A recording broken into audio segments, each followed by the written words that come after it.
দেখতে পাচ্ছ এই যে মুক্তাঙ্গন বিল্ডিং, আর এইটা হচ্ছে একদম এই যে রবীন্দ্রনাথ ঠাকুরের যে স্ট্যাচুটা রয়েছে এই যে, আর এর ঠিক পিছনে কিন্তু রয়েছে ব্রিটিশদের জন্য যখন ছিল তখন এখানে কিন্তু কেল্লা ছিল।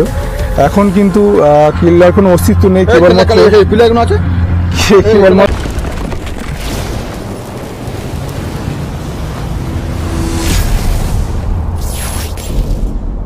Welcome back to my channel. তো আবার একটা নতুন ভিডিওতে আপনাদের স্বাগত জানাই। তো দেখছেন এই মুহূর্তে আমি দাঁড়িয়ে আছি ডায়মন্ড হারবার কেল্লা ঘাটে, হাওড়া কেল্লার ঘাটে পিকনিক স্পট। এই যে জায়গাটা দেখতে পাচ্ছেন এটা হচ্ছে লাল কেল্লা। তো চলুন আজকে এই ডায়মন্ড হাওড়ার এই কেল্লার ঘাটের যে পিকনিক, এটা কিন্তু খুব সুন্দর একটা পিকনিক স্পট। আর সেই পিকনিক স্পটে কিন্তু আজকে আপনাদের দেখাচ্ছি যে এই পিকনিক স্পটে আপনারা কীভাবে পিকনিক করবেন, কোথায় পিকনিক করবেন, গোটা বিষয়টা কিন্তু আজকে এই ভিডিওতে দেখাবো। তো চলুন।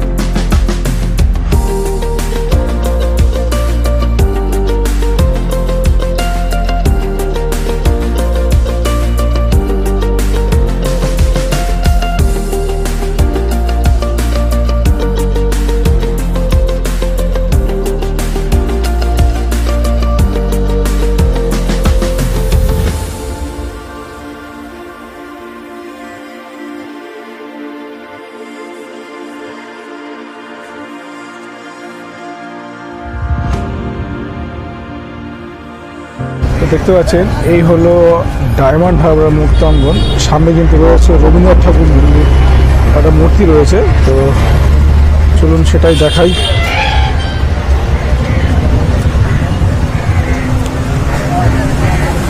এটা কিন্তু একদম হুগলি নদীর পাড়েই কিন্তু এটা রয়েছে। এটা হচ্ছে মুক্তাঙ্গন, দেখতে পাচ্ছ এই যে মুক্তাঙ্গন বিল্ডিং।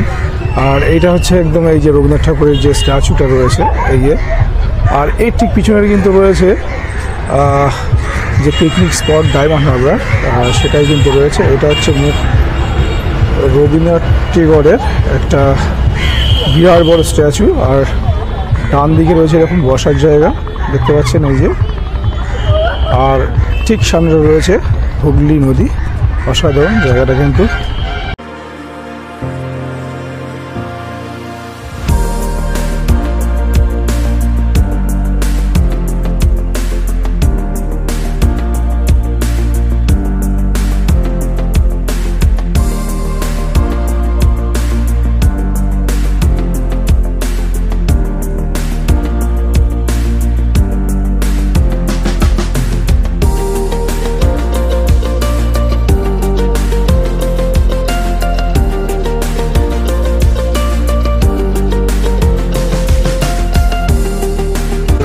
এখানে যে পিকনিক স্পটটা আছে সেটা কিন্তু এই মুক্তাঙ্গনের ঠিক পিছনের সাইডটা রয়েছে। চলুন আপনাদের সেই পিকনিক স্পটে নিয়ে যাচ্ছি।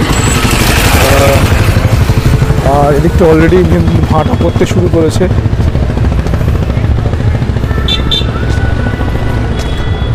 এই জায়গাটা কিন্তু অসাধারণ। এটা হচ্ছে ঠিক ডায়মন্ড হারবার। ডায়মন্ড হারবার রোডে কিন্তু এই যে দেখতে পাচ্ছেন গাড়িগুলো যাচ্ছে, আর ডায়মন্ড হারবার রোডের পাশেই কিন্তু এই হুগলি নদী, আর তার ঠিক পাড়েই কিন্তু যে পিকনিক স্পটটা রয়েছে। পিকনিক স্পটের দিকে কিন্তু আমরা যাচ্ছি এবং আপনাদের দেখাচ্ছি। তো সঙ্গে থাকুন, ভিডিও দেখতে থাকুন। এই হলো দেখতে পাচ্ছেন ডায়মন্ড হারবার কেল্লার মাঠ।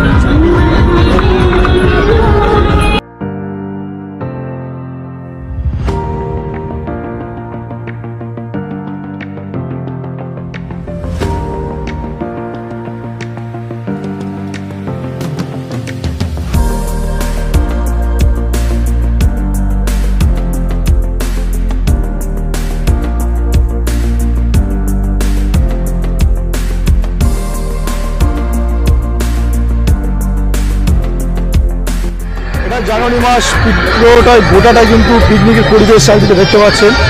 অসংখ্য মানুষ কিন্তু এই পিকনিক করতেছে দেখতে পাচ্ছেন। সামনে যাই পুরো জায়গা জুড়ে কিন্তু পিকনিক হচ্ছে সেটা কিন্তু আমরা দেখেই বুঝতে পারছি। তো আপনারা যারা মোটামুটি ডায়মন্ড হাবড়ার আশপাশে আছেন তারা কিন্তু অবশ্যই জায়গাটা পিকনিক করতে পারেন।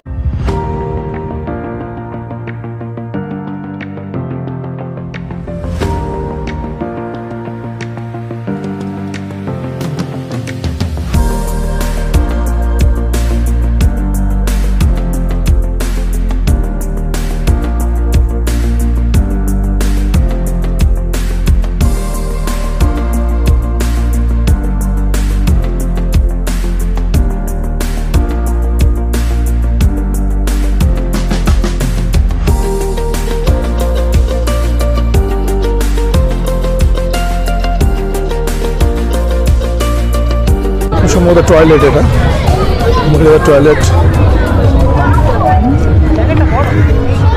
এই জায়গাটা কিন্তু অসাধারণ জায়গা, দেখুন চারিদিকে খেজুর গাছ রয়েছে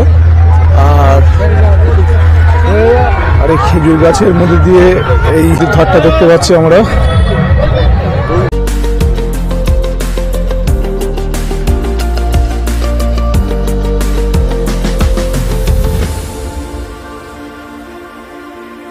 একদম নদীর পাড়ে কিন্তু এটা, আর চারিদিকে পিকনিক করেছে সবাই, আর তারও অবশিষ্ট পড়ে রয়েছে সাইডটা দেখতে পাচ্ছেন। এত সুন্দর জায়গাটা কিন্তু নোংরা হয়ে গেছে। সেখানে এখানে কিন্তু আরো পুরো গোটা জায়গাটা জুড়ে কিন্তু পিকনিক হচ্ছে। গাছগুলো সব কিন্তু পড়ে গেছে, মানে নদীর ভাঙনের ফলে কিন্তু এগুলো সব পড়ে গেছে। গাছগুলো দেখতে পাচ্ছেন, অসাধারণ অসাধারণ একটা জায়গা, কিন্তু এই গাছগুলো এইভাবে সব পড়ে গেছে। এখানে নদীর ভাঙনের ফলে যেটা হচ্ছে সে বিষয়ে কিন্তু কোনো সন্দেহ নেই। চলুন আরো দিকটা যায়। এই যে গোটা জায়গা যে আপনাদের দেখাচ্ছি, এই গোটা জায়গা জুড়ে কিন্তু এখানে পিকনিক হচ্ছে, দেখতে পাচ্ছেন।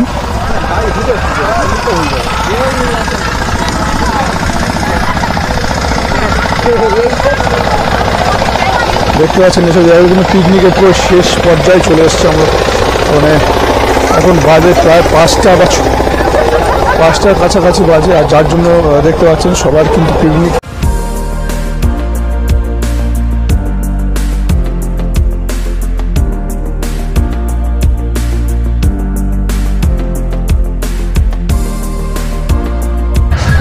ওই যে ওই জায়গাটা কিন্তু অসাধারণ জায়গা, দেখতে পাচ্ছেন ওই জায়গাটা। এটা কোনো একটা সময় ব্রিটিশদের অধীনে ছিল, আর শোনা যায় এখানে বাংলো ছিল, সেই বাংলোর ধ্বংসবশেষ কিন্তু আজ টিকে রয়েছে। দেখতে পাচ্ছেন সবগুলো, সব বাংলোরই ধ্বংসবশেষ কিন্তু এই পাশেগুলো দেখতে পাচ্ছেন। চলুন ওই জায়গাটা নিয়ে যাচ্ছে আপনাদের, ওই জায়গাটা চলুন সঙ্গে থাকুন।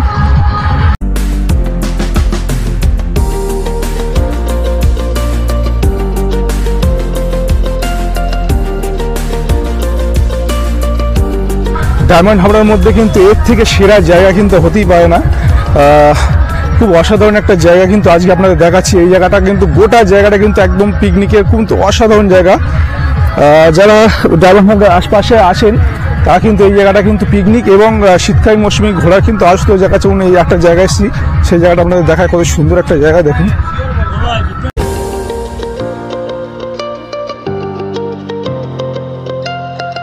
স্লিপ হয়ে গেছে, জল তো উঠেছিল কোনো এক সময়, যখন জোয়ার এসেছিল তখন জল উঠেছিল, আর প্রচুর জায়গাটা স্লিপ একদম। এটা হচ্ছে একদম শেষ প্রান্ত চলে এসছে এই পিকনিক স্পটের।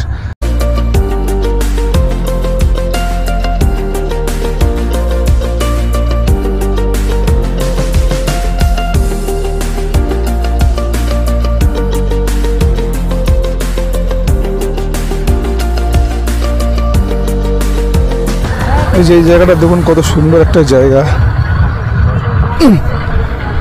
ছবি তোলার জন্য খুবই সুন্দর একটা জায়গা। ছবি ভিডিও দুটি কিন্তু আপনারা করতে পারবেন। তবে আপনারা এই জায়গাটা আসতে হলে কিন্তু ভাটার সময় আপনাদের আসতে হবে, কারণ এইখানে জোয়ারের সময় কিন্তু জল উঠে যায়। ও বাবা, মানে যাওয়াটা একটু কঠিন বেশ, এখানে যাওয়াটা মানে স্লিপ করবে খুব, দেখে না গেলে কিন্তু ভাটা ছাড়া কিন্তু এই জায়গাটা আসা সম্ভব না। খুব অসাধারণ জায়গা, তবু আমি কষ্ট করে যাচ্ছি, আপনাদের দেখাচ্ছি।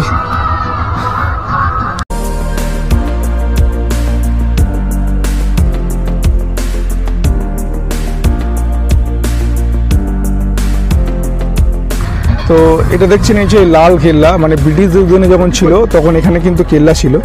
এখন কিন্তু কেল্লার কোনো অস্তিত্ব নেই, কেবলমাত্র এই প্লেয়ার এই ভাঙা অংশগুলোই মানে ধ্বংসস্তূপটাই কিন্তু সবই কেল্লা, তাই না? মানে এইসব থাম্বাগুলো সব কেল্লারই অংশ। এখন এই কেল্লার ধ্বংসাবশেষগুলোই কিন্তু পড়ে রয়েছে, আপনারা দেখতে পাচ্ছেন এই নদীর ধারে। হ্যাঁ, ফেসবুক লাইভ হচ্ছে, দেখতে পাচ্ছেন এই জায়গাটা অসাধারণ, কিন্তু ছবি তোলার জন্য খুব সুন্দর একটা জায়গা আপনারা বলতে পারেন। এদিকটা পুরো নদী তীর করে বয়ে যাচ্ছে, দেখতে পাচ্ছেন। আর আসল যে কেল্লা বলছেন এই দাদা, আসল যে কেল্লা ছিল সেই কেল্লার অংশ বিশেষ সেটা দেখতে পাচ্ছেন ধ্বংসাবশেষ। চলুন আরও ওদিকে কিছু জায়গা রয়েছে, আপনাদের দেখায়। এই জায়গাটা দেখতে পাচ্ছেন একটু রিস্কি জায়গাটা, কারণ জল উঠে যায় আর এখানে প্রচুর স্লিপ, একটু সাবধানে না চললে কিন্তু পড়ে যেতে পারেন। খুব সাবধানে কিন্তু আপনাদের যেতে হবে, খেয়াল রাখবেন এটা।